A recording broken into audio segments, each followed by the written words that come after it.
What up, dudes? It's Gaz, and welcome back to the Warframe video. So today we're going over the Zylok Prime Incarnon.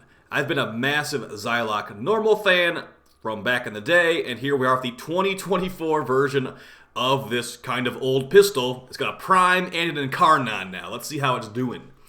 So before we get into this stuff, make sure to sub this channel. We do daily Warframe video uploads, build videos, news videos, farming guides, etc., etc. You're in the right place for Warframe content.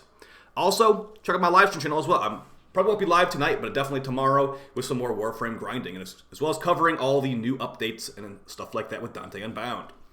Alright, so let's go over the Zylok Prime Incarnon. What exactly is the situation here, and also, is it worth your time? I'm going to go ahead and just give you a quick rundown. I don't think it's really super worth your time, but it does look pretty cool as a fashion frame item, and it has respectable-ish damage, as long as you don't look at the Incarnon form too closely. So you're dealing with a slash and impact focused weapon here with decent hybrid stats, I'd say, but once you apply the Incarnon, we go really deep into the hybrid stats. So as far as a comparison of stats in the arsenal compared to the Zylok Normal and Zylok Prime, these weapons don't have really the best base crit and status, but they do have relatively good base damage. So the Zylok Prime is on the left and the Zylok Normal is on the right. So we have a buff of magazine size, crit chance, crit damage, status chance, and base damage. So pretty much all the stuff you actually care about. We don't have a buff to fire rate, but that's okay. As far as what kind of builds I'd recommend on this, what kind of Incarnons I'd recommend on this, let's first go over how this weapon actually works. So it's called a duplex trigger. So here's me holding down the trigger button. So if you hold on the trigger button, you're only going to fire one bullet. If you release the trigger button, the second bullet will fire. So if you just normally click, or like normally pull the trigger or whatever, it will fire two bullets. That's called a duplex trigger in Warframe. It's like the Tiger's Prime and all that. Now as far as how this thing's Incarnon form works, it is a charge shot, like AoE fireball blast, I guess I'd call it. So we go to Incarnon form, and now we have a very different situation compared to the normal shot. Instead of being a duplex trigger, we have a charged up, like basically a Lanka or like a Daikyu shot. You will not fire this unless it's fully charged up, and if you do fully charge it up and release it, it's an exploding fire shot, which does not really have the best scaling damage, unfortunately. So as far as the AoE, it's a 6 meter AoE size, and it does not, the explosion does not scale with multi-shot. The direct hits will work with multi-shots. You see multiple numbers on her, but the AoE size isn't, or rather the AoE explosion is not going to give you multiple damage instances with multi-shot thrown in the mix. So if we're just doing some normal stuff here, we go and shoot these grenadiers. It's pretty normal stuff. This is, now I'd like to let you know as well, I have no outside buffs. I took off basically everything that would buff me right now. I don't have my cat, I don't have arcane precision, anything like that. Although I am on Zombie Revenant, let's go ahead and cast Nourish. See how a corrosive and viral thing goes with this weapon. So now that we have Nourish active, it's going to be basically one shot, because we're getting debuffed so much with how much hybrid stats we have. We're getting, multiple corrosive procs. So one trigger pull, I couldn't even see before she died, but it looked like 3 corrosive, 3 viral. There's 4 corrosive, 1 impact on her. So you can really debuff them a lot with this zombie setup, and this thing has good enough status. You can do the hybrid situation as well. So good stuff there. Let's go ahead and use the Incarnon shot with a direct hit. It should be a 1 shot on her. Yeah, 1 shot on her. So this is a corrosive build, and I'm going to go over all the Incarnon perks of what we're using right now too. So the first perk we've got is Mauler's Magazine. I think this is the best one on this this tier. On reload from empty, increases your crit damage multiplier by 1x, stacking up to 2 times. So you entirely empty the magazine and you get a extra crit multiplier. Now if you don't reload the magazine from empty, if you do like fire off 2 shots and reload, you will lose that buff, so be aware of that. But this extra crit damage multiplier will go great with our really high hybrid stats. We're at over 100% crit chance. The other option is going to be Precision's Payoff, increased base damage on burst headshots, stacks with 3 times. I think the crit multiplier is going to be better with how much crit chance we have.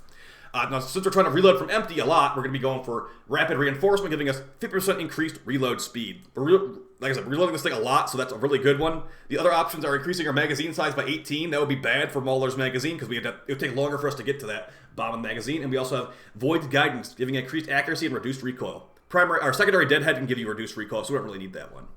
And for the final tier, you got a couple good ones here. You got Survivor's Edge, the one I've gone with, which is going to give you hybrid stats of status chance and crit chance. The other ones are Commodore's Fortune, giving you only crit chance, so you have a lot less status on that one. or Fatal Affliction, giving direct damage increase per stats on the enemy. Now, I would love to run this one, but the sad part is the Zylok Prime only has 12% crit chance if you don't use an Incarnon for it, sadly. So, go with either Commodore's Fortune or go with Survivor's Edge. I'd say go with Survivor's Edge because it gets the status procs are really nice for debuffing them even more.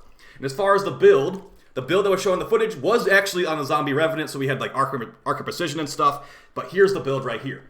I've got a Creeping Bullseye instead of Primed Pistol Gambit because, well, not only because the mod drain, but we go from 97% crit chance to 102, so every bullet is a guaranteed crit. That consistency I thought was pretty valuable here. Now, as far as the build, we've got Prime Convulsion for Electric and Pistol Pestilence for Corrosive. With just that, like, technically 2 status mods, we have 124% status chance per bullet. And with multi-shot, you're firing multiple bullets. That's how you can get that guy fully debuffed in like 1 trigger pull, basically. So yeah, hybrid stats extremely high. Now we're not running Tenacious Bond because I didn't want to over-buff it in the sim just to like, you know, potentially show how it's not really working. So that one's nice. Now, unfortunately, this thing has really, really low Riven stats. I have a Riven right here. It's not really worth running right now. I'll still show it on the Slash build. But yeah, I wouldn't really recommend running a Riven for this right now. Just run what we currently have or something similar to that. And this will be great for debuffing enemies. This will be great for, you know, giving insta-kill headshots, no reliance on slash procs, really.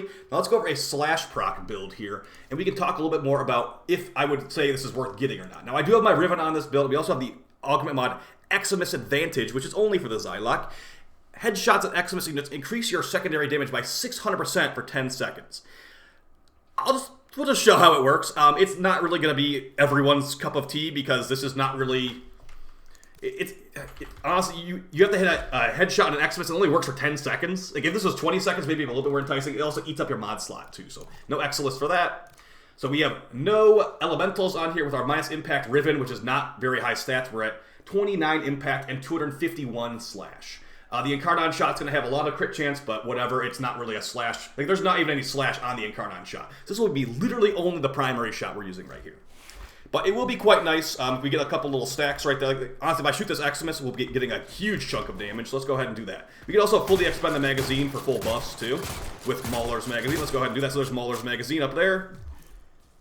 So if we can stack it twice, so let me just empty the magazine again for the maximum crit damage. Okay, now that we've gotten those out of the way, let's go ahead and get our Eximus headshot. And as you can see, like, that guy just blew up. That guy just straight up blew up, so... not too bad. Now, with 1 bullet, 381k. So you can kind of see where this is going as far as a slash proc build.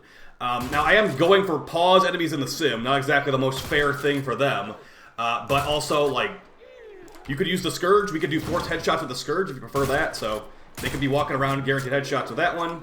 The Incarnon form, honestly, just don't use the Incarnon form with this build. Let's go ahead and throw on Nourish. So we'll have Viral and Slash. And as you can see, very 373,000 on her. I don't have Eximus Advantage procced anymore. Another reason Eximus Advantage is not the best. But yeah, I think this is really kind of nice, actually. Now, is it meta-defining? No, not in the slightest, honestly. There's a reason I didn't make a video on this for 6 months. First, I was hoping they were going to fix the Incarnon shot, not having multiple instances of damage. But also, it just really, like, we're so power-crept. This is no dual Toxicist right here. As far as, you know, Steel Path, Demolist, and all that, it can handle them. It's just...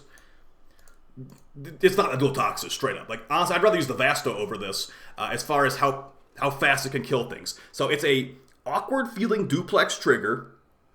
It has an Incarnon shot that's probably not even worth using. And it's single target. That's why it's not very popular.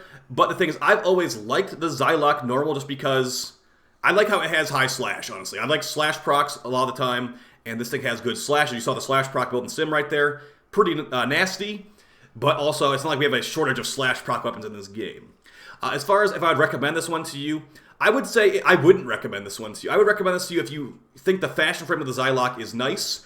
As far as, you know, comparing it to like the 2018 Zylok normal with no Incarnon and no Prime, yeah, we're doing a lot better now. Back then, I had like a hybrid Riven back then too, like double crit and like base damage or something like that. And it, you know, it could still kill stuff, but I was going off of like 8% crit chance back then. Now we're going off of like 30% crit chance, or like 34% crit chance. It's a big, big buff, and it's a viable weapon if you want to use it. I wouldn't really know.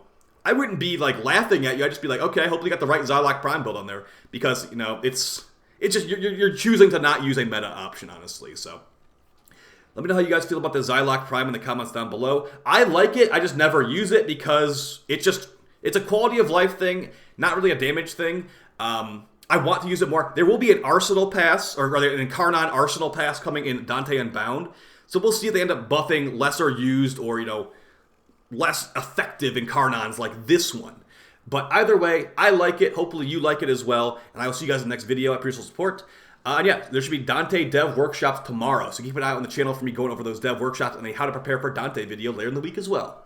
Alright guys, take it easy, and I'll see you next time. Peace.